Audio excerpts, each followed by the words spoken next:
اس موقع پر انسان کیا کرے؟ دعا. یہ دعا کا وقت ہے، یہ اللہ کی نظروں میں آنے کا وقت ہے. اس کا مطلب یہ ہے کہ اس موقع کو کبھی لوز نہیں کرنا چاہیے ادھر ادھر کی مصروفیات میں. افطاری کے وقت میں نارملی دیکھیں ہر ایک کو فکر پڑی ہوتی ہے، پانی آ گیا، کھانے کی چیزیں رکھی گئی، پلیٹس ہیں، ہر چیز جو ہے وہ پراپر وے میں لگی ہوئی ہے.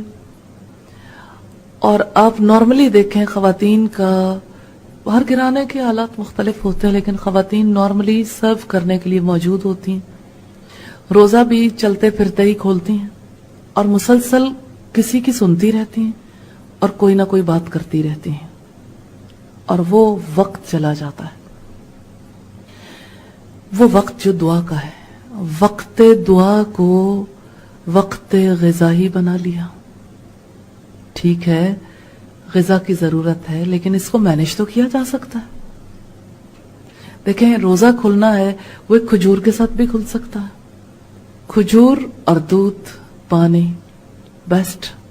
اگر اس کو پریکٹیکلی بھی دیکھیں نا، یعنی انسان کو قوت دینے والی کون سی چیزیں، دیکھیں ایک ہے قوت اور ایک ہے لذت. اور لذت کے لیے تو بہت کچھ ہو سکتا ہے لیکن قوت کے لیے جتنی مفید کھجور ہے اس وقت جتنا پانی مفید ہوتا ہے، اس وقت جتنا دودھ مفید ہوتا ہے، دوسری چیزیں نہیں. اچھا آپ دیکھیں کہ کھجور انسان کو خود نہیں بنانی، دودھ بھی انسان نے خود نہیں بنانا، اور پانی بھی نہیں. وقت بچ گیا، اب دعائیں کریں. لیکن دوسری طرف یہ ہے کہ لذت کا اہتمام کرنا ہے اور رہ بھی نہیں سکتے اہتمام کیے بغیر، تو رب روکتا نہیں ہے.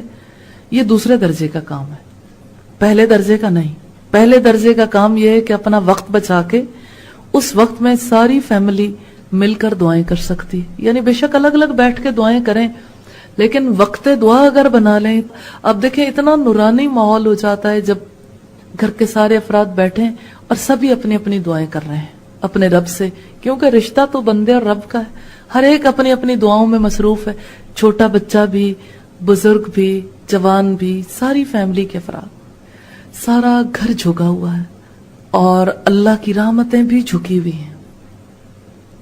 تو اب دیکھیں اتنا خوبصورت طریقہ کار چھوڑ کے ایک انسان کہے رحمت نہیں پکوڑے، یا رحمت نہیں فروٹ چاٹ، یا رحمت نہیں اس کی جگہ پہ کوئی اور چیز، جو بھی کوئی بھی کسی نوعیت کی ڈش جو ہے. تو اب آپ دیکھیں کہ اتنی ڈشز کے ساتھ انسان لوز کیا چیز کرتا ہے؟ اپنی ہمیشہ کی آزادی کو. ایک طرف دوزخ سے آزادی ہے اور دوسری طرف کام و دہن کی لذت ہے.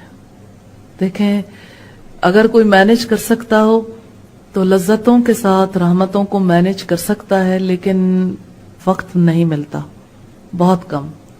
کیونکہ لذت کے لیے پھر انسان چاہتے بھی ہیں ہر چیز گرم گرم ہو، اور گرم رکھنے کے لیے پھر ایک شخص جو ہے وہ اسی طرف متوجہ ہو جاتا ہے. میں تو یہ سمجھتی ہوں کہ انسانوں کو اسی نظر سے دیکھنا چاہیے کہ آپ کے لیے آپ کے جو خدمت گار ہیں، گھروں کے اندر کام کرنے والی میڈز ہیں یا ککس ہیں، کیا ان کو رحمتوں کی ضرورت نہیں ہے؟ کیا یہ سچ نہیں ہے کہ اس کو بھی اجر ملنے والا ہے جو اپنے ملازم کے کام میں تخفیف کر دیتا ہے، کمی کر دیتا؟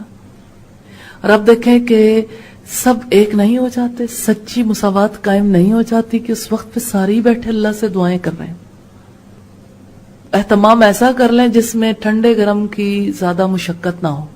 اب دیکھیں کھجور کو نہ ٹھنڈا کرنا پڑے گا نہ گرم، اور آپ دودھ جس بھی فارم میں لینا چاہتے ہیں وہ کافی دیر تک اس حالت میں رہ سکتا ہے، اور آپ کچھ منٹ کچھ دیر ایسی گزار سکتے ہیں جس کی وجہ سے اللہ کی رحمت کے امیدوار بن جائیں. اس وقت کو اگر اسپیشل ٹائم بنا لے تو بہت زیادہ فائدہ ہو سکتا ہے. تو ایک انسان ایسا اپنا پروگرام سیٹ کر لے جس میں کم از کم ہاف این آور پہلے ضرور ایسا نکل آئے، آدھا گھنٹہ، 15 منٹ، 10 منٹ، 5 منٹ، چلے 5 منٹ ہی صحیح، یعنی جتنا کسی کی توفیق ہے، جتنا کوئی لینا چاہے تو اس سے بہت پہلے سے مصروف ہو سکتا ہے.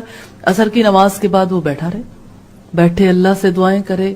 اور یہ دیکھیں آپ کہ کتنا زیادہ اچھا موقع ہوتا ہے اس موقع پر آپ اپنے گھر والوں کو تلقین کر کے دیکھیں اور فرض سنے گا، سارے ہی مل کے بیٹھ کے پڑھیں، اللہ کی کتاب کو پڑھ لیں.